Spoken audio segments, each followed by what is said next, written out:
The stars had been quiet for 6,000 years. Humanity had looked up at the night sky, wondering if they were alone, never knowing that ancient eyes had already marked them for death. Admiral Zorath stood on the bridge of his flagship, the Eternal Conquest, watching the blue planet grow larger on his viewing screen. His gray skin stretched tight over sharp bones, and his 4 eyes blinked in sequence as he studied the world his ancestors had visited so long ago. "Beautiful," he whispered, "and soon, ours." The Velkhari Empire had ruled 12 star systems for over 50,000 years. They had conquered dozens of species, enslaved billions, and built their civilization on the bones of those too weak to resist. When their scouts had first visited Earth 6 millennia ago, they had found primitive creatures living in mud houses, fighting with sticks and stones. The scouts had laughed and marked the planet for future harvest. Now, with resources running low in their home systems, the Velkhari had finally returned to claim what they considered rightfully theirs. Zorath turned to his communications officer. "Open a channel to the planet. All frequencies. I want every human to hear this." The officer nodded and pressed several controls. "Channel open, Admiral." Zorath straightened his uniform and spoke in the cold, formal tone he had used to announce the death of countless worlds. "Inhabitants of Earth. I am Admiral Zorath of the Velkhari Empire. 6,000 years ago, our ancestors visited your world and found you unworthy of our attention. You were primitive, weak, insignificant. We left you to grow, like crops in a field, waiting for the day when we would return to harvest." He paused, letting the weight of his words settle. "That day has come. Your planet, and all who live upon it now belong to the Velkhari Empire. You will surrender immediately. Your leaders will present themselves to us within 1 planetary rotation. Any resistance will be met with complete destruction. This is not a negotiation. This is your only warning." He gestured for the channel to close and smiled. In his experience, this was the moment when species panicked. They screamed. They begged. They turned on each other in desperate attempts to save themselves. He waited. The response came 17 minutes later. Not screams, not pleas, just a calm voice. "Velkhari vessel. This is Commander Daniel Carter of Earth's Unified Defense Council. We acknowledge your declaration of war. Please confirm your arrival coordinates so we can update our traffic systems. Also, be advised that the inner solar system has speed restrictions due to debris concerns." "Welcome to Sol." Zorath stared at the speaker as if it had insulted him. His officers exchanged confused glances. "Play it again," Zorath ordered. The message repeated. The human voice was polite, almost bored. There was no fear in it. No anger. Just professional courtesy, like a clerk processing paperwork. "What kind of response is this?" Zorath demanded. His senior advisor, a thin Velkhari named Keth, studied his data screens with growing unease. "Admiral, They acknowledge the declaration. They are treating it as a formal matter, nothing more. They should be terrified. We have 10,000 warships." Keth nodded slowly. "Yes, Admiral, they should be." On Earth, the news of the alien declaration spread quickly. Every screen on the planet showed Admiral Zorath's face as he delivered his threat. Social media exploded with reactions. News channels ran special reports, but there was no panic. In Chicago, a young woman named Katie Morgan stood behind the counter of a small coffee shop, watching the broadcast on the television mounted in the corner. A customer walked in, glanced at the screen, and then looked at her. "Did you hear? Aliens want to invade us." Katie nodded and reached for a cup. "Yeah, I saw." "The usual? Please. You think anything will happen?" Katie shrugged as she made his coffee. "Probably not. Remember those guys from Kepler? They tried something similar 10 years ago. Didn't go well for them." The customer laughed. "True. Hey, add an extra shot today. Might as well celebrate still being alive." A few tables away, a mother sat with her young son, who was watching the alien admiral with wide eyes. "Mom, is school canceled tomorrow?" She didn't look up from her phone. "No, honey. Finish your homework. But the aliens. The aliens will be fine. Homework won't do itself. The boy sighed and returned to his tablet, already bored with the end of the world. Commander Daniel Carter sat in his office at the Unified Defense Council headquarters in Geneva. He was 63 years old, with gray hair and tired eyes that had seen too much in his decades of service. The alien declaration sat on his desk as a printed transcript, next to a cold cup of coffee. His assistant, a young woman named Sophie Bell, knocked and entered. "Sir, the media wants a statement. Everyone's asking why we're not doing more." Daniel leaned back in his chair. "Doing more? Like what?" "I don't know. Evacuation orders? Military mobilization? Something to show we're taking this seriously?" Daniel smiled faintly. "Sophie, do you know how many times this has happened?" She hesitated. "A few? 17. In my lifetime, 17 different alien species have shown up with fleets and demanded our surrender. You'd think word would get around. But apparently the galaxy is slow with gossip." Sophie frowned. "So what do? We wait. We let them see what we've become. And then we give them a choice. End event on. And if they choose wrong?" Daniel's smile faded. "They always choose wrong at first. That's the sad part.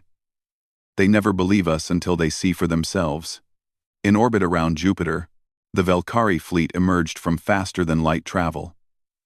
10,000 warships, each one carrying enough firepower to level a continent. Admiral Zoreth watched as his armada formed up, ready to begin the conquest.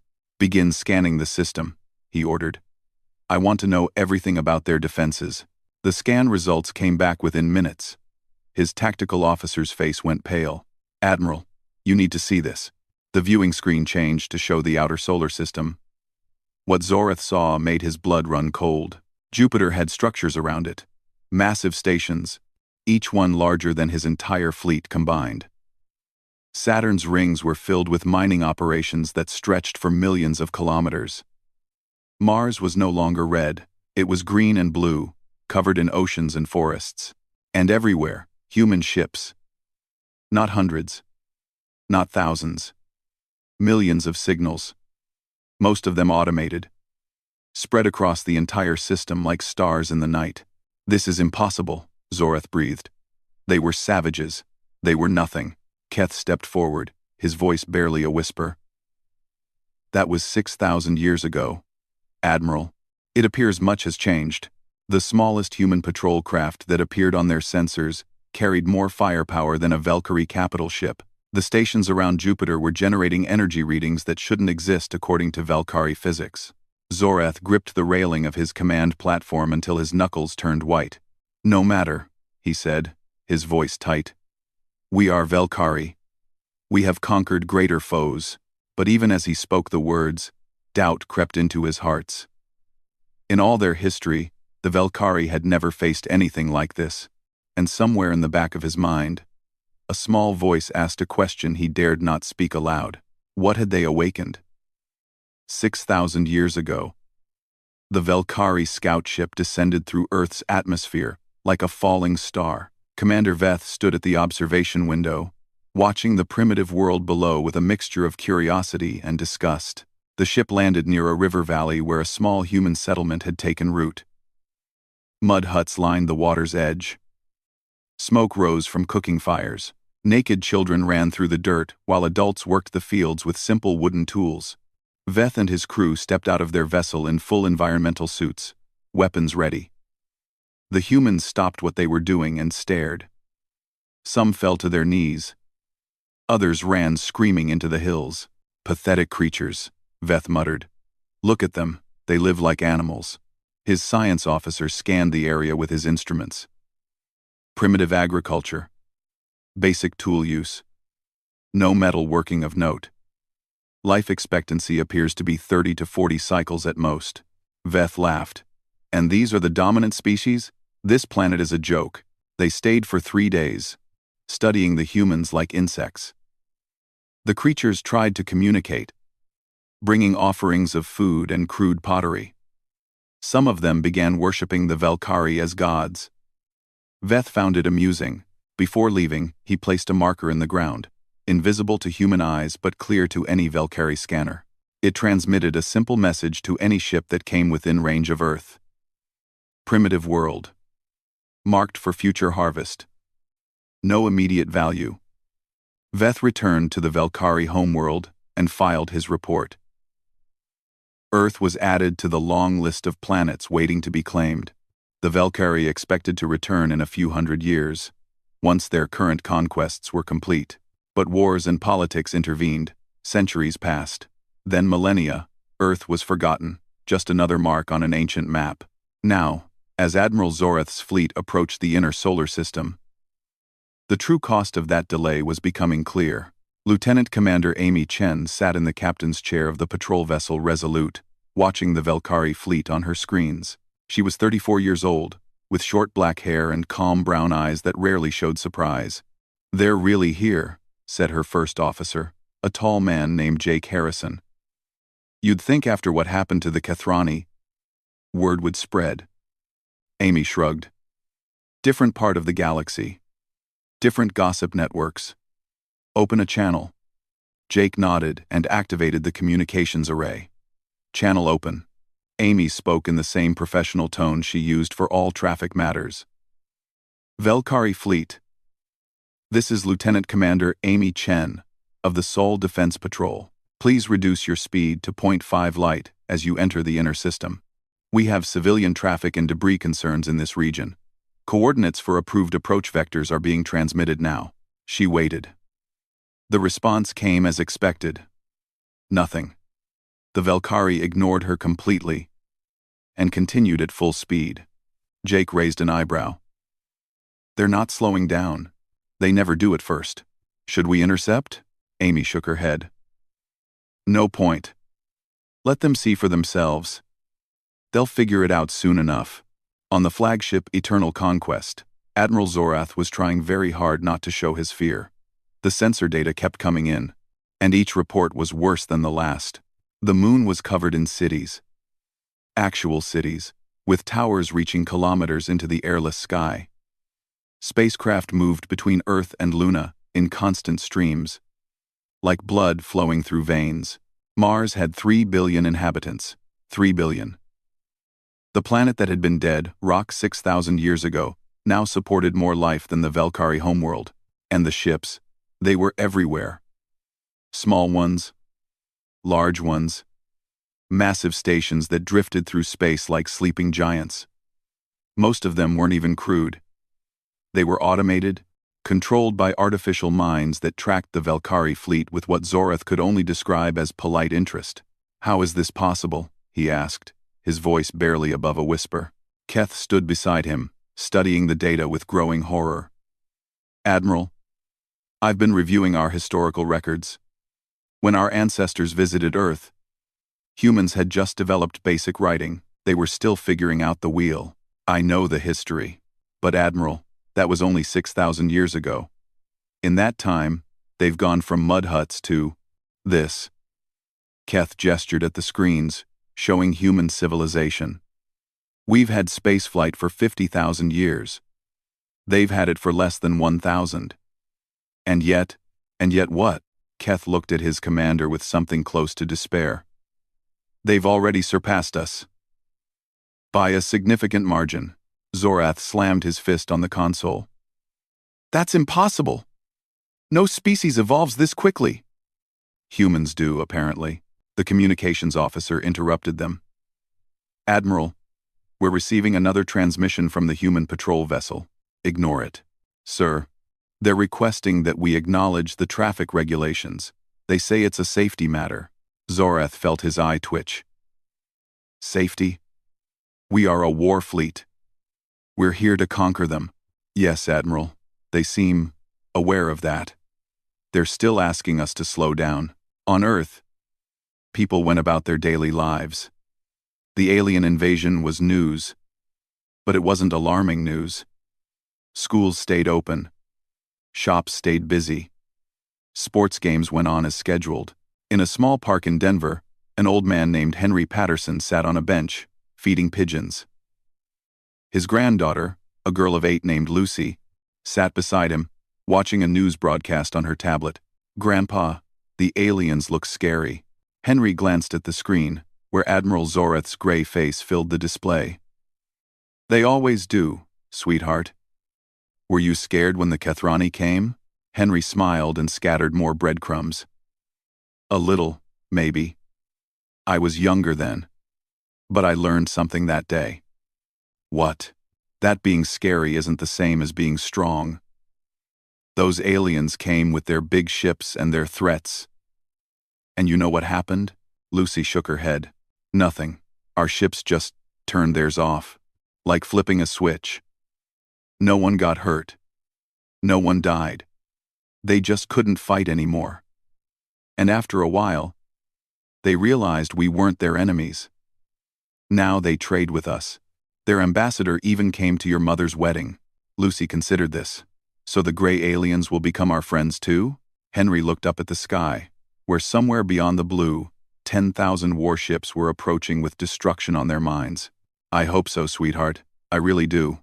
Admiral Zoreth called an emergency meeting of his senior staff. They gathered around the strategy table, staring at projections that showed just how badly outmatched they were. "Options," Zoreth demanded. His military commander, a scarred veteran named Tor, spoke first. "Admiral, a direct assault would be suicide. Their smallest ships outgun our largest. Their defenses are, I don't even have words for what their defenses are." "Are you suggesting we retreat?" Tor hesitated. "I'm suggesting we consider alternatives. The Velkari do not retreat. We have never retreated. Then we die." Tor said simply. "All of us. Every ship. Every soldier. They won't even have to try hard. We'll throw ourselves against their walls and break like water against stone." Silence fell over the room. Keth stepped forward.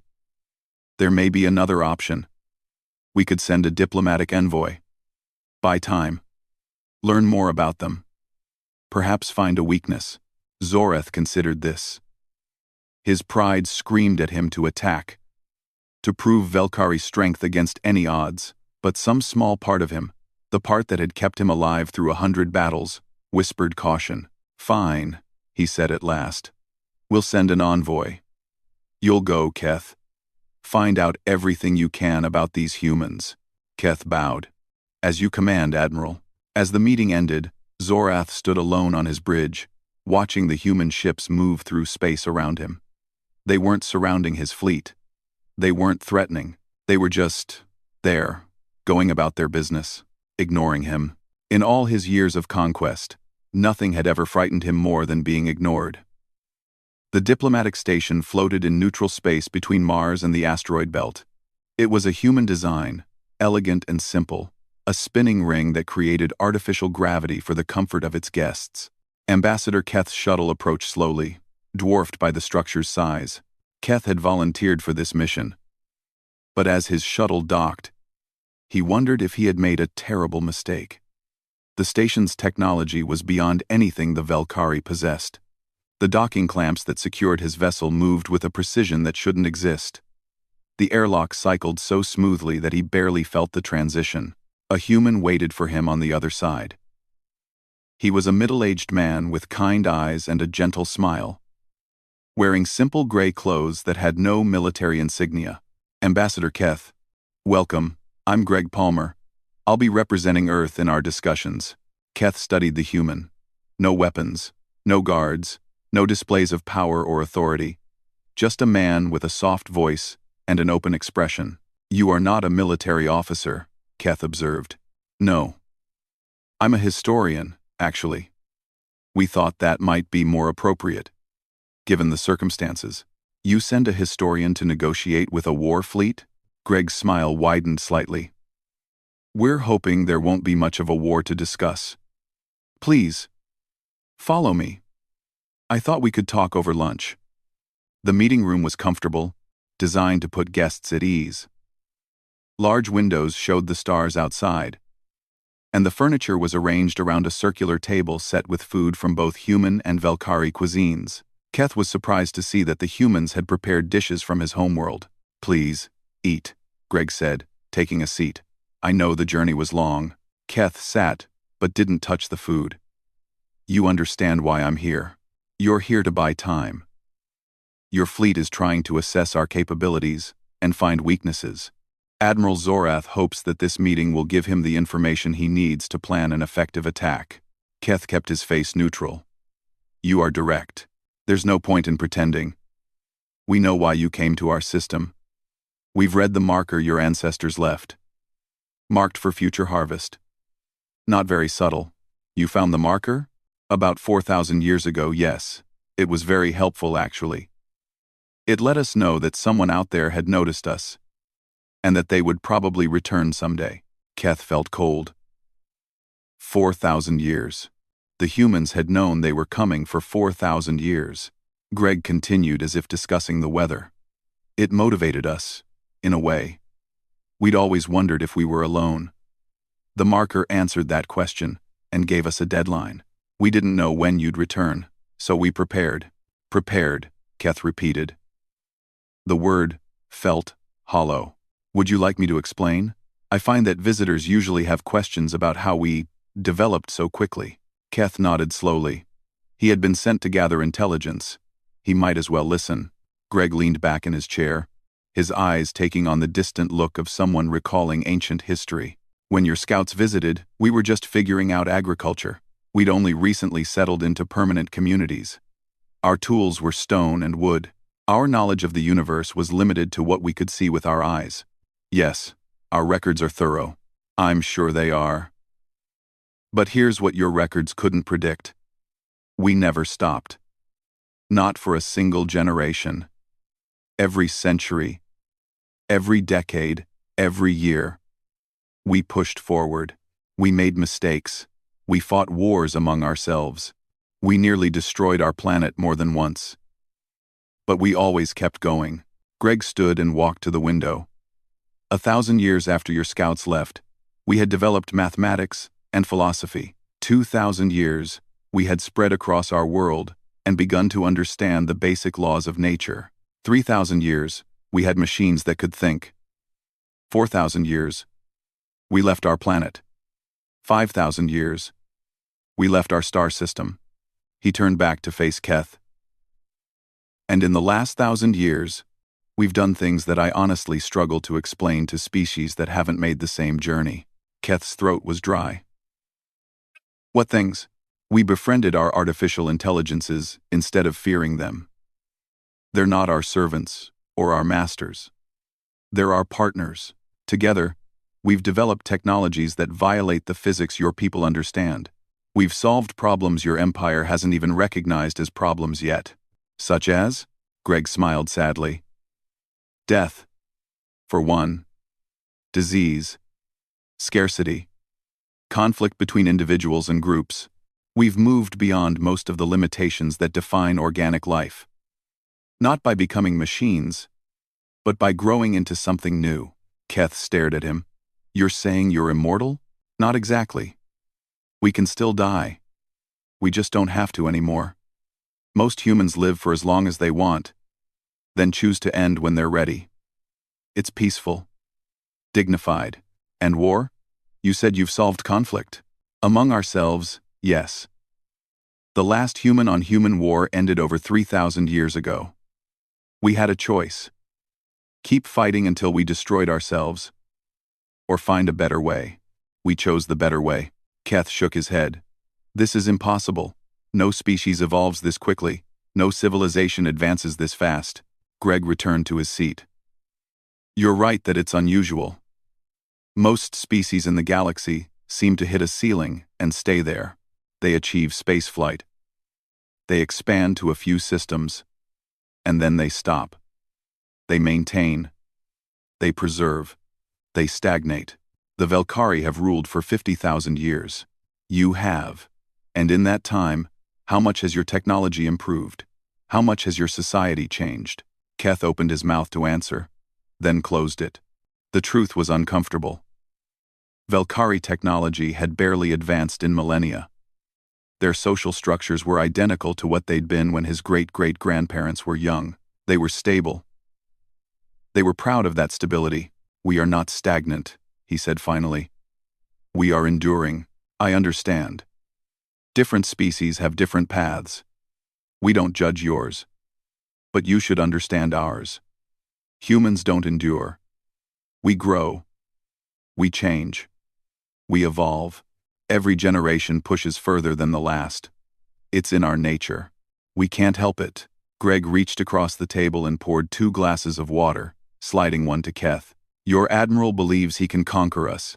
He believes that 10,000 ships and 50,000 years of martial tradition will be enough. I want you to understand, as clearly as possible, why he's wrong. You have more ships. We have more everything. More ships, more weapons, more technology, more knowledge. But that's not the point. Then what is? Greg's expression grew serious for the first time. The point is that we don't want to fight you. We have nothing to gain from war. Your entire empire couldn't threaten a single human colony at this point. You're not our enemies. You're not even our rivals. You're just visitors. Visitors with outdated information and unfortunate intentions. Keth felt something he hadn't experienced in centuries. Genuine fear. Not the fear of battle or death, but the fear of irrelevance. The fear of being so small that even your hostility didn't matter. What do you want from us? He asked. We want you to go home. Tell your emperor what you've seen. Explain that Earth is not available for harvest and never will be. And then, if you're interested, we'd like to open trade relations. Cultural exchange. Scientific cooperation. We've found that former enemies often become the best friends. And if we attack anyway, Greg was quiet for a long moment. Then we'll stop you. Without killing anyone, if we can help it. We'll disable your fleet, keep your crews alive, and send you home to think about what happened. We've done it before. The 17 others. You've heard about them? Good. Then you know this isn't a bluff. Keth stood slowly. His mind was racing. Everything he'd been taught about human weakness, about Velkari superiority, about the natural order of conquest and submission, all of it was wrong. I need to report to my admiral. Greg nodded. Of course. Take your time. We're patient. As Keth walked back to his shuttle, he passed a window overlooking the station's garden level. Human children played there among flowering trees and green grass. Laughing in the simulated sunlight, they looked up and waved at him, innocent and unafraid. He didn't wave back. He couldn't. His hands were shaking too badly. Admiral Zorath was not going to like this report. Admiral Zorath listened to Keth's report in complete silence. His 4 eyes never blinked. His gray hands remained folded on the table before him. When Keth finished speaking, Zorath said nothing for a long time. The other officers in the room shifted uncomfortably. They had all heard the same words. They all knew what they meant. But no one wanted to be the first to acknowledge the truth. Finally, Zorath spoke. So the historian told you that we cannot win. He told me that we have nothing to fight, Admiral. That we are irrelevant to them. Irrelevant. Zorath tasted the word like poison. The Velkari Empire has conquered half a galaxy. We have ruled for 50,000 years.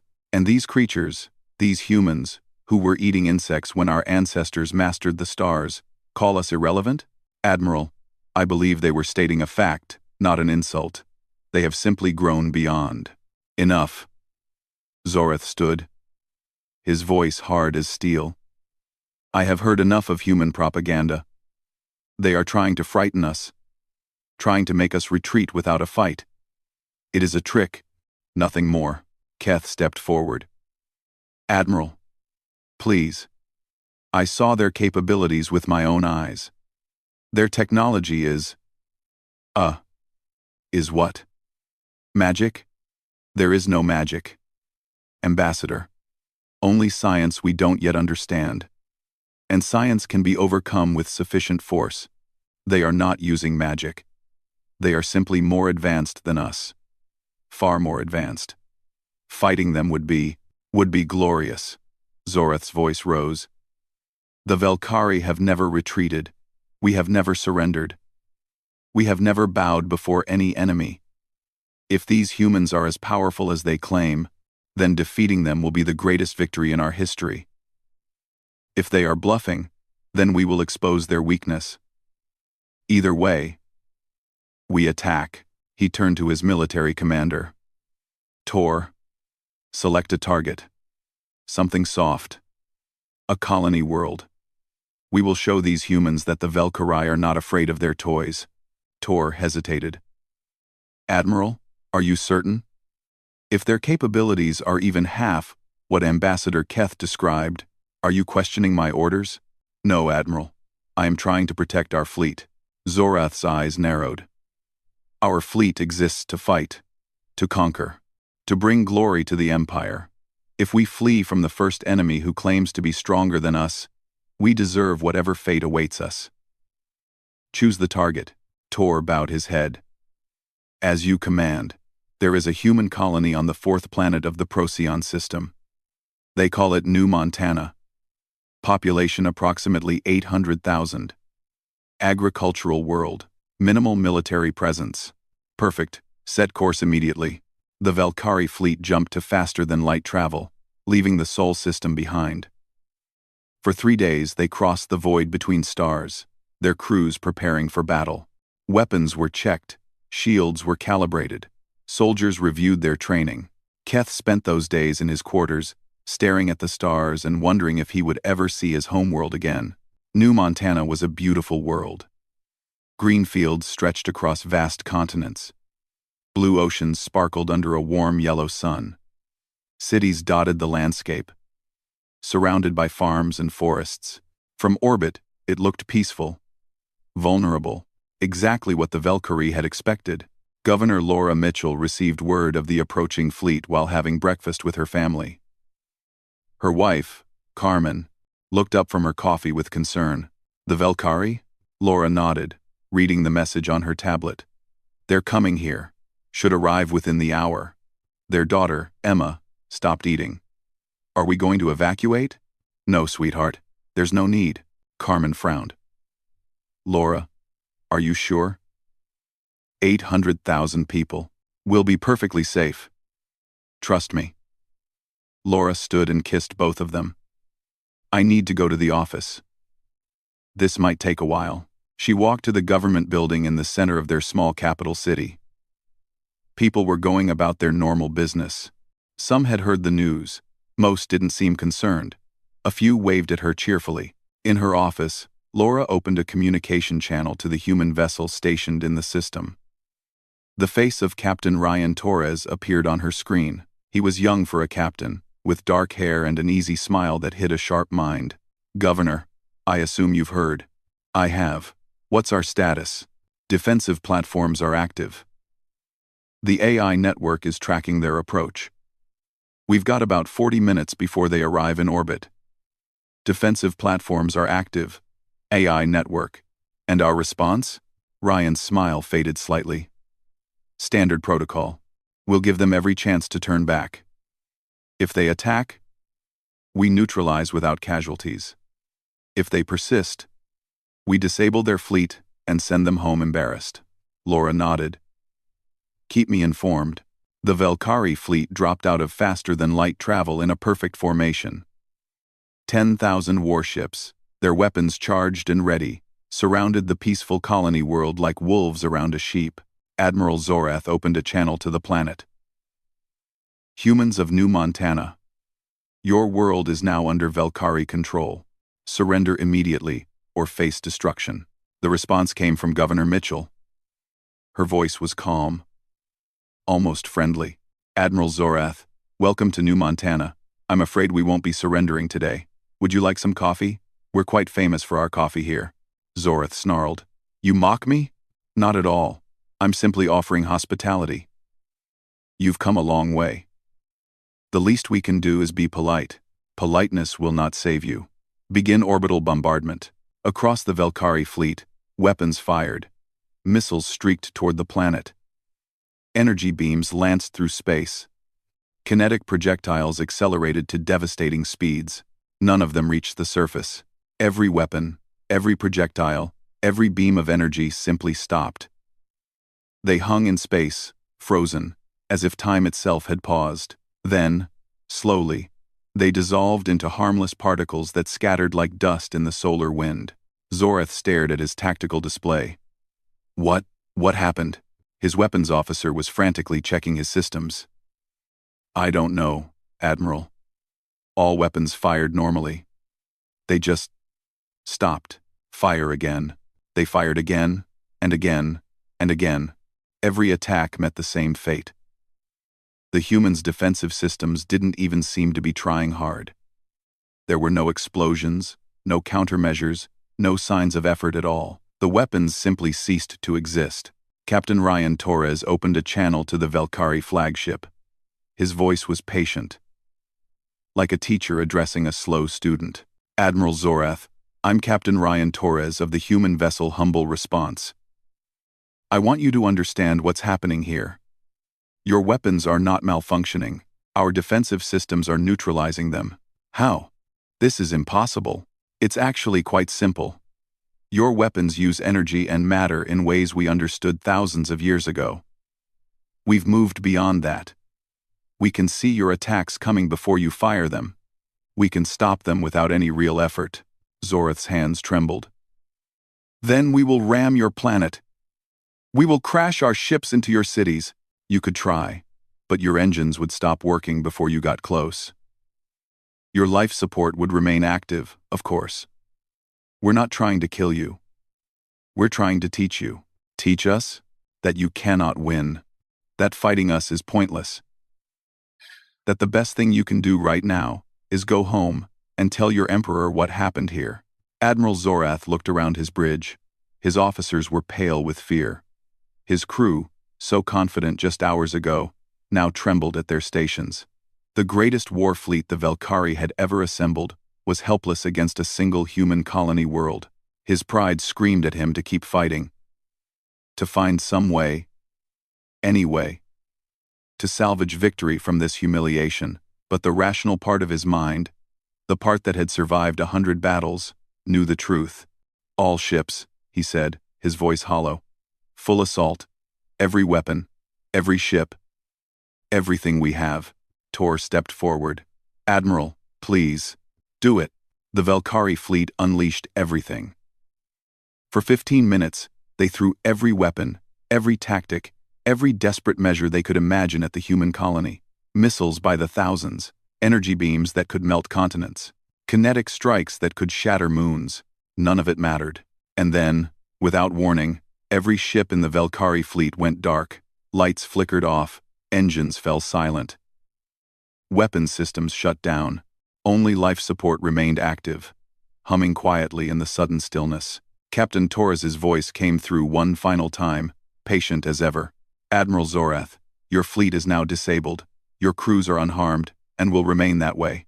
Rescue vessels are on the way to escort you home. When you arrive, please tell your emperor that humanity wishes the Valkyrie no harm. We would prefer to be friends. The channel closed. In the darkness of his dead bridge, Admiral Zorath sat down slowly. Around him, his officers were weeping. Somewhere in the distance, someone was praying. He thought of the historian's words. Of the 17 other species who had tried this before. Of the choice that awaited him. For the first time in his long life, he had no idea what to do next. The human rescue fleet arrived within hours. Small ships, unarmed. Their only purpose to help. They attached towing cables to the disabled Valkyrie vessels with gentle precision, as if handling fragile treasures rather than enemy warships. Admiral Zorath watched from his darkened bridge as humans in simple spacesuits moved outside his windows, checking hull integrity and ensuring life support systems were functioning. They waved at his crew through the glass. Some of them smiled. "Why are they helping us?" Tor asked, his voice broken. "We tried to destroy them." Zorath had no answer. The journey back to Earth took 3 weeks. The Valkyrie crews spent that time in a strange limbo. Neither prisoners nor guests. The humans provided food, medical care, and even entertainment. They were unfailingly polite, never once mentioning the battle or the Empire's defeat. When they finally arrived at Earth, Admiral Zorath was taken to the Unified Defense Council headquarters in Geneva. He expected chains, cells, and interrogation. Instead, he was shown to a comfortable room with a view of snow-capped mountains and told that Commander Daniel Carter would see him shortly. Zorath sat by the window and watched the human city below. Children played in parks. People walked their dogs.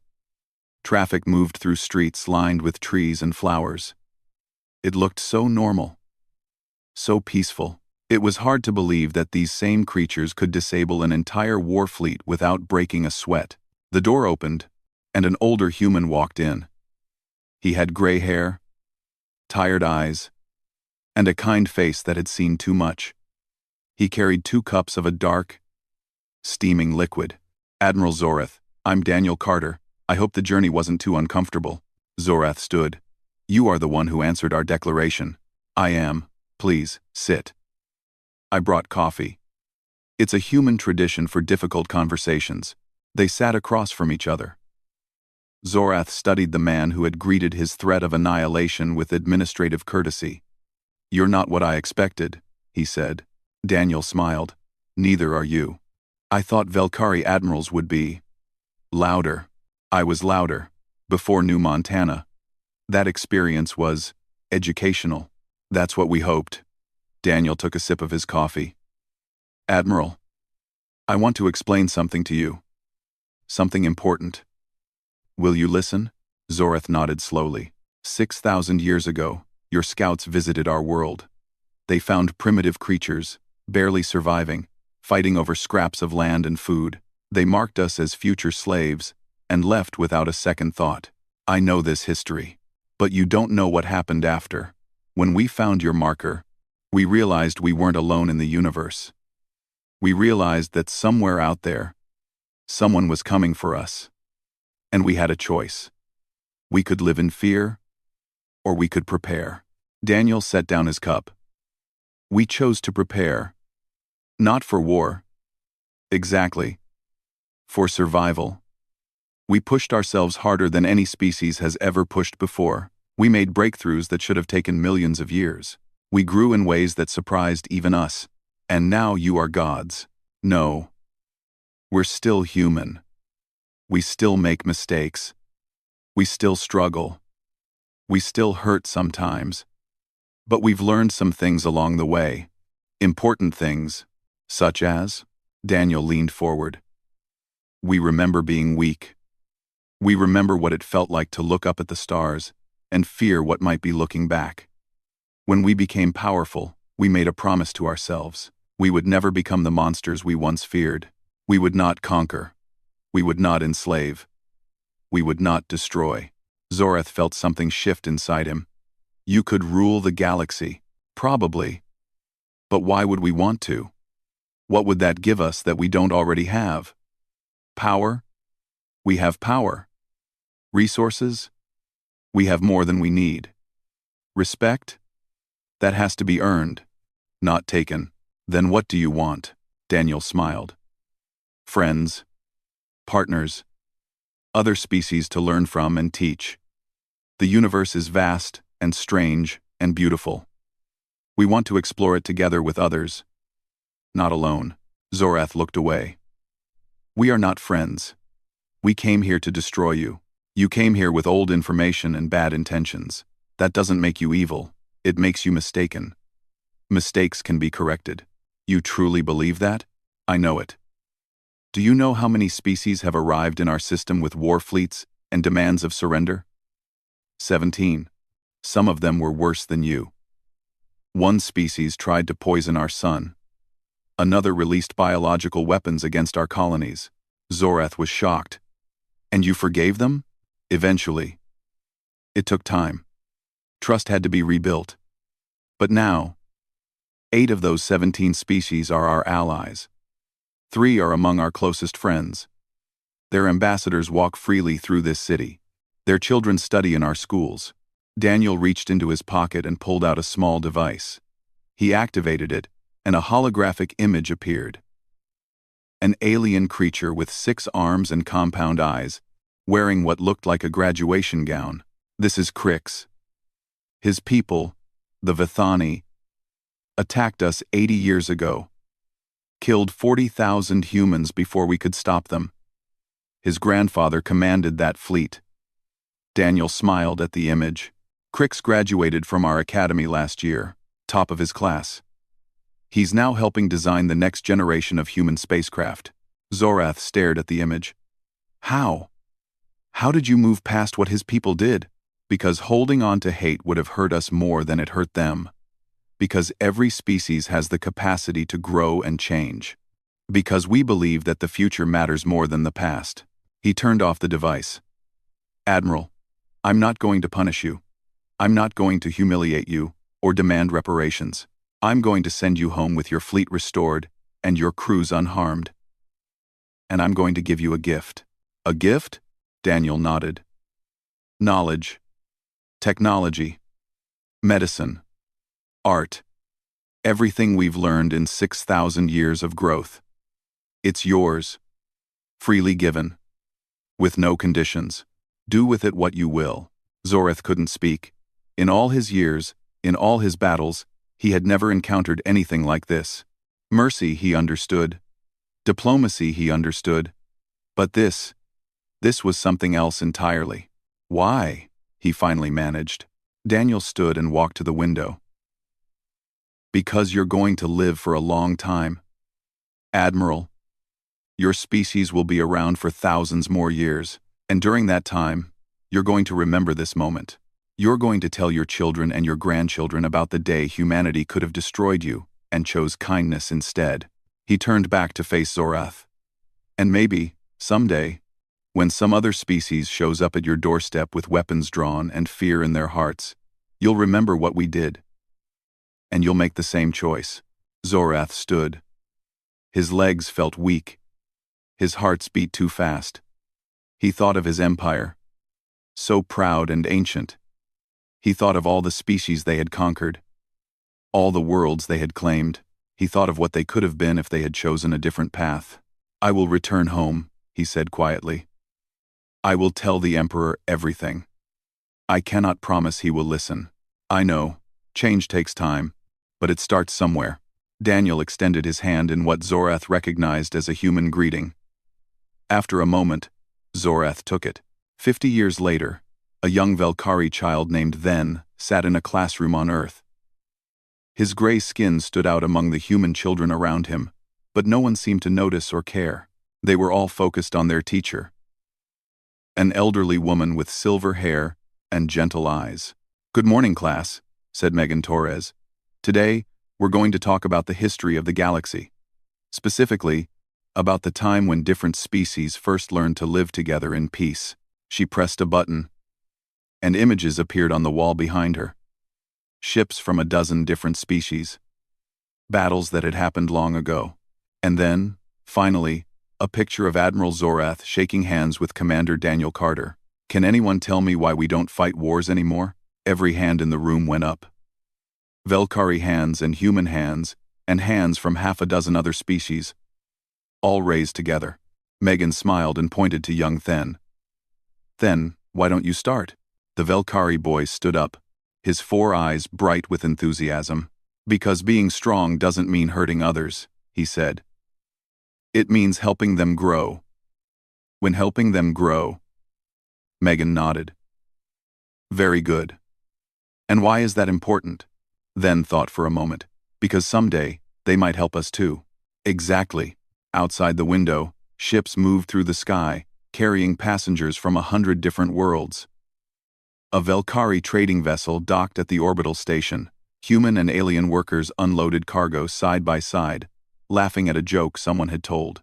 In the council chambers of the old Velkhari homeworld, a statue had been erected. It showed Admiral Zorath and Commander Daniel Carter, hands clasped in friendship, with a simple inscription at the base, "We chose the better way." And somewhere in the vast darkness of space, another ancient fleet was awakening, preparing to visit Earth with conquest on their minds.